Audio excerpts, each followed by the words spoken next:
오늘 우리에게 주신 하나님의 말씀 보도록 하겠습니다. 창세기 31장 10절로 16절 말씀입니다. 생명의 샘가 3월 31일 월요일 말씀, 나는 베델의 하나님이라 함께 읽겠습니다.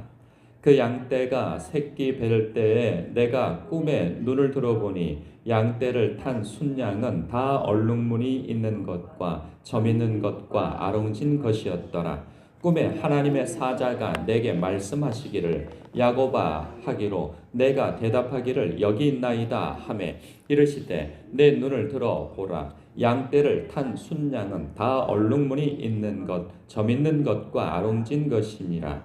라반이 내게 행한 모든 것을 내가 보았노라. 나는 베델의 하나님이라. 내가 거기서 기둥에 기름을 붓고 거기서 내게 서원하였으니 지금 일어나 이곳을 떠나서 내 출생지로 돌아가라 하셨느니라.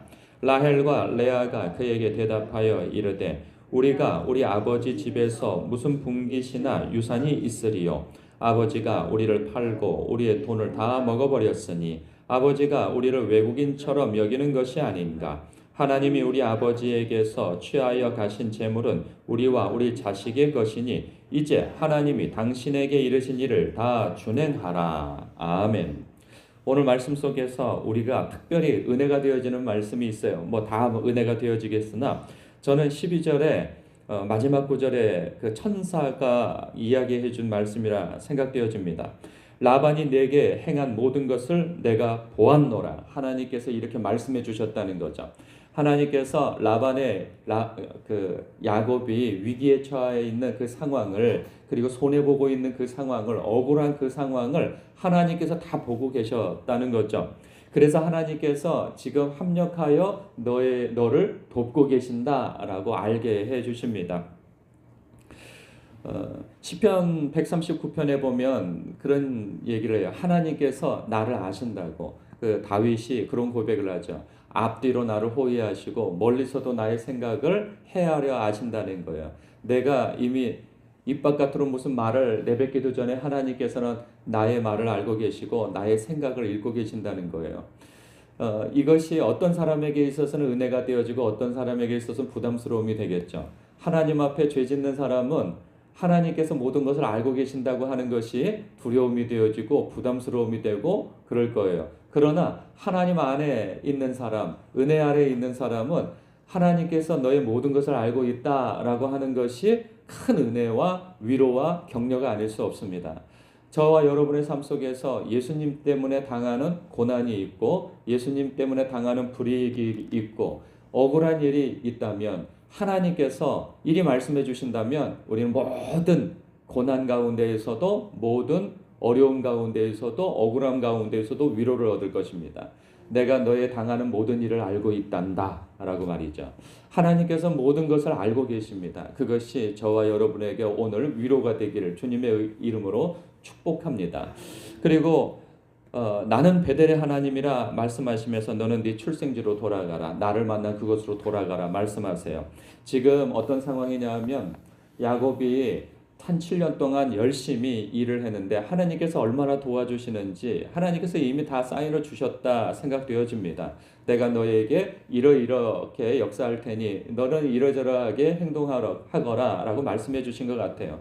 그래서 나뭇가지를 꺾어가지고 그 껍질을 벗겨 양이 물 먹는 곳에다가 내려두면 그곳에서 점 있는 것과 아롱진 것들이 태어날 교미가 일어날 것이다 라고 미리 다 말씀해 주시고 또 꿈으로도 보여주신 것이죠. 그는 그대로 행합니다. 그랬더니 얼마나 많은 양들이 그에게 생겨나는가.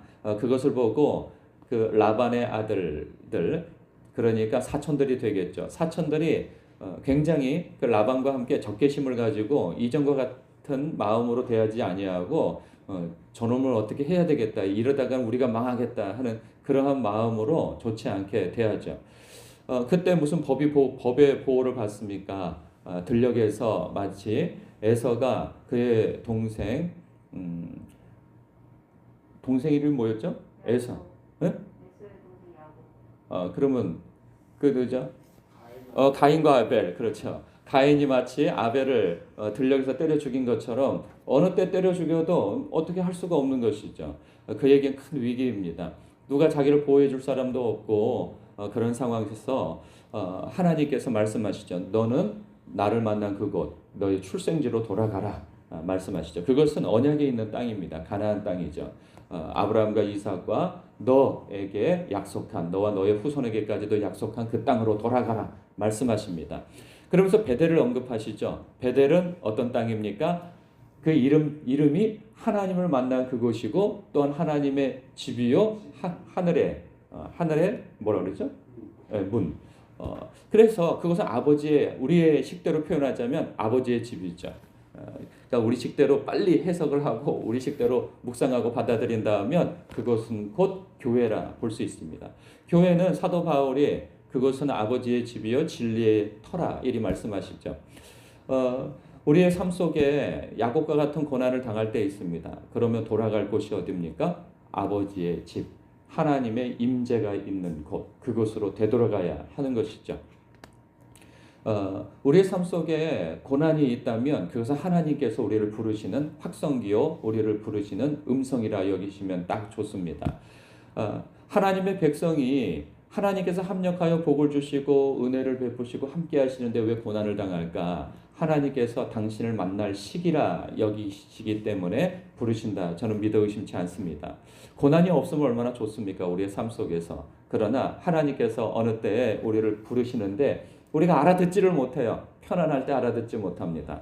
그때면 하나님 앞에 절박하게 부르짖을 때가 있는데 그때가 그 장소가 곧 하나님의 집이요. 교회로 와야죠. 새벽 기도든 그리고 작정 기도든 하여서 구별되어지는 장소 교회로 와서 하나님 앞에 부르짖을 수 있어야 하는 것입니다. 하나님께서 그렇게 네가 나를 찾을 때 나는 너를 만나줄 것이다. 나를 사랑하는 자가 나의 사랑을 입을 것이며 나를 간절히 찾는 자가 나를 만날 것이다. 약속해 주신 주님이시죠. 하나님께서 다시 만나 주시려고 그를 부르십니다. 우리도 하나님께서 다시 만나시려고 부르실 때가 고난을 당할 때일 수 있습니다. 그때 너는 나를 찾으라. 네가 과거 나를 만난 그곳에서 보자꾸나 라고 하는 음성이 들리신다면 그 하나님을 찾아 기도하시는 여러분 되시길 주님의 이름으로 축복합니다.